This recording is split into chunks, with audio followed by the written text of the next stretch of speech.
Lamborghini Huracan 2016 model, the one you see here. This is the LP610-4 Spider model. That's the exact designation for this car. Quite a long to pronounce, but yeah, I got it right, I think. So, as many of you might actually know or not know, that Lamborghini belongs to Volkswagen brand, and specifically it sits under the Audi umbrella. So it shares a lot of electronics from the Audi group. Now, these specific models never came with Apple CarPlay or Android Auto connectivity. It simply didn't exist as a factory option. So is it possible to add this connectivity to the car? What features you can get and how it works? In this video, we'll go through all of these. So let's get to it. So I'm sitting in a car just to show you before we start any work how this car is set up. So obviously your main screen here is the instrument cluster, and I've got the controls here, all the buttons around here to control the main rotary button here, and the volume, and to switch between sources, and as well between the menus here. So I'm on the main menu now, and you can see here, if I zoom into it, you can see the options that we have. So I'll go through them. So I've got a tone, radio, media, navigation, info, telephone, and car. There is no CarPlay or Android Auto connectivity because simply it doesn't exist.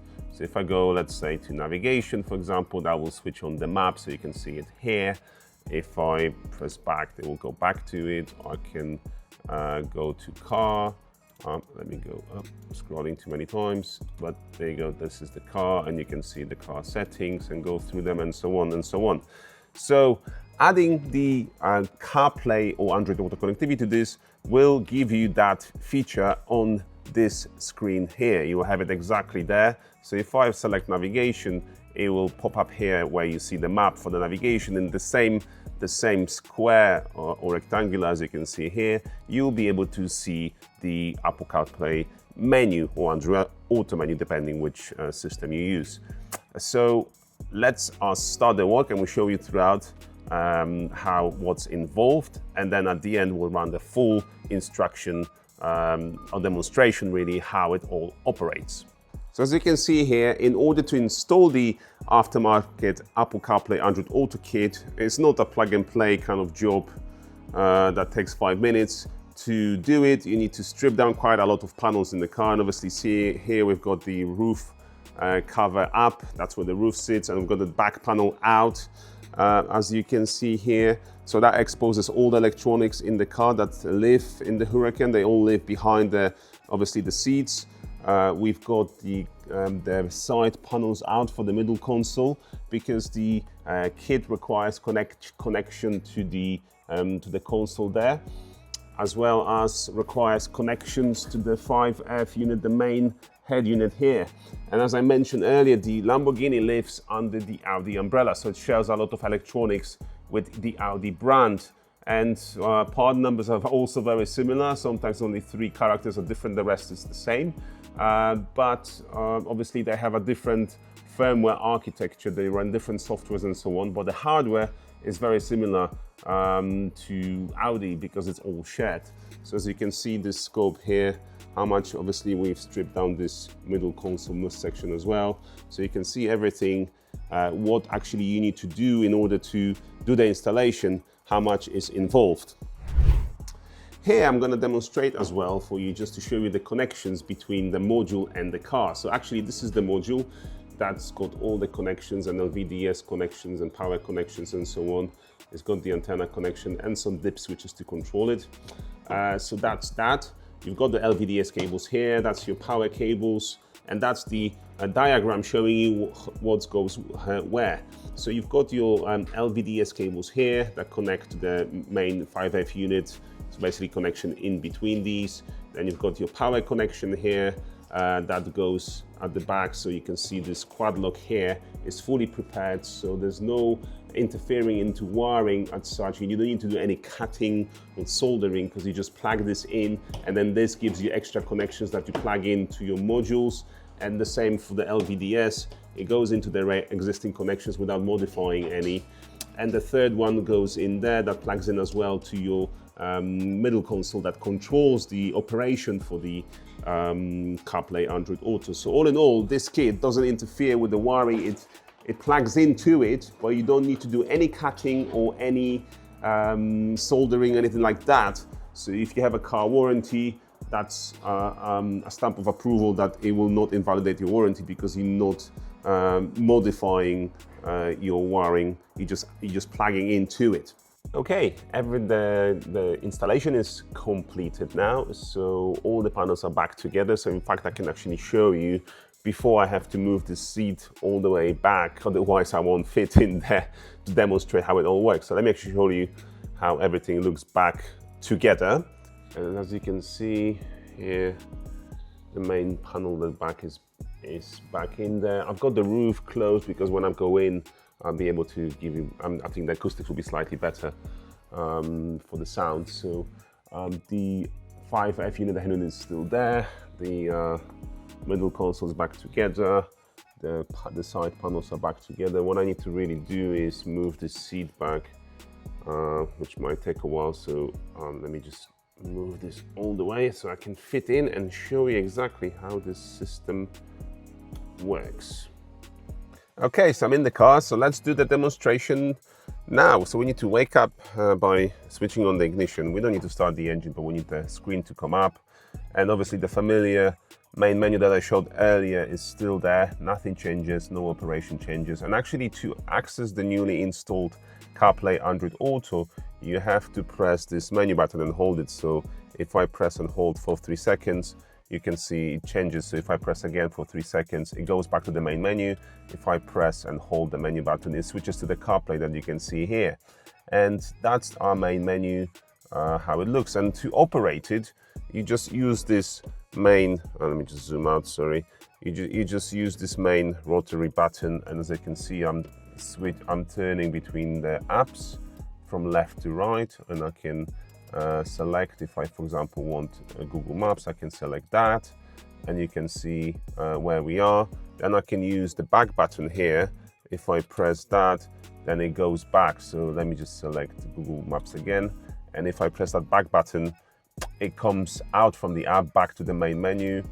And then you can keep on scrolling through other apps. So let's say we want Waze. There you go, it picks up, and then we can go through different things here. If you don't want to search, for example, the addresses, or you just use it all through the rotary button and the back button to return, to go from the apps and to return to different things. So if I select work, which is where we are already, actually it's not going to work.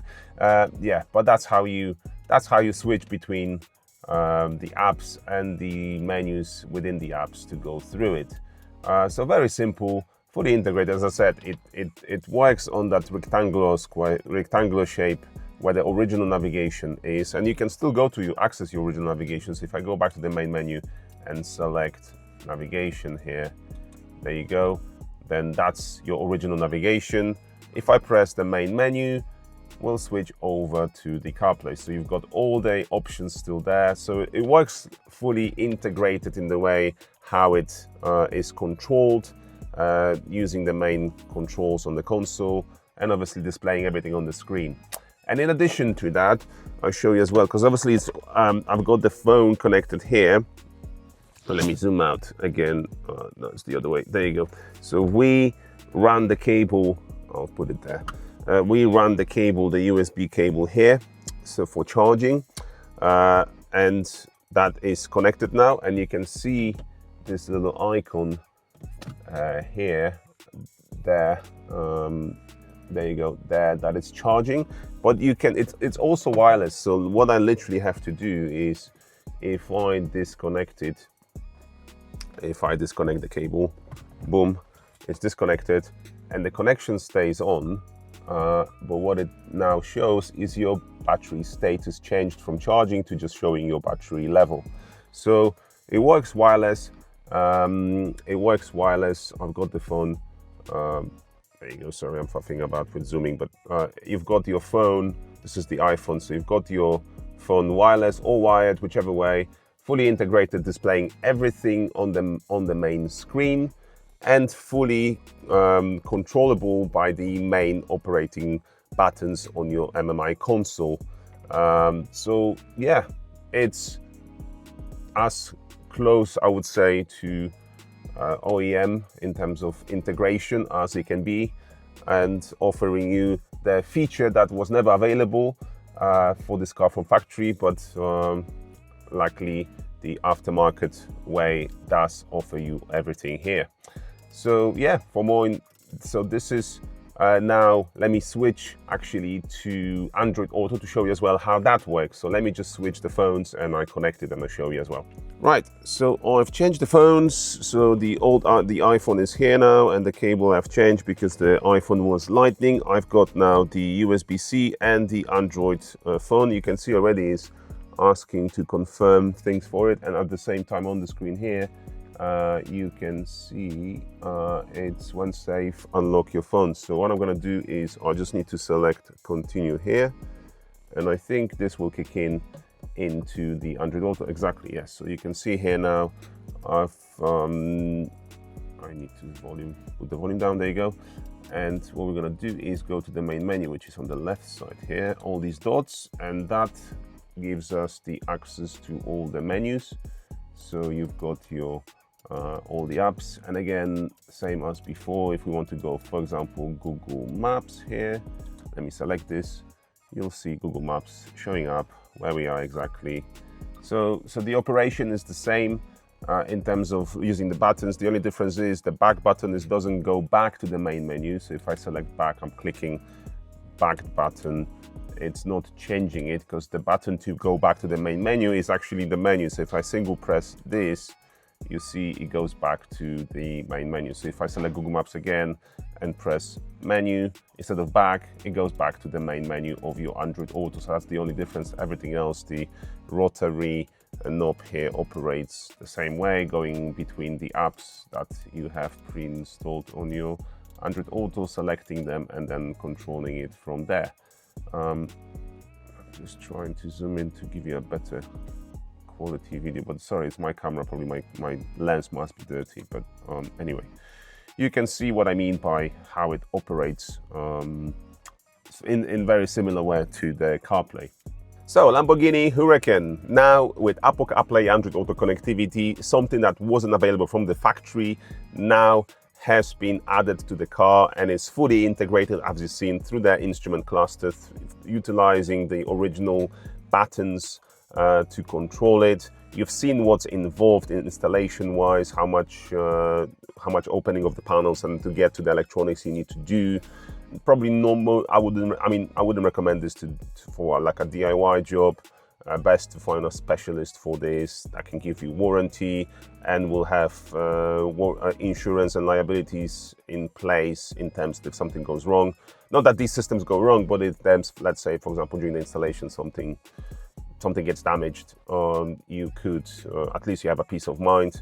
We always have 2 technicians on jobs like this because obviously it needs special care and attention when doing it. So yeah, it requires 2 technicians to do from our point of view.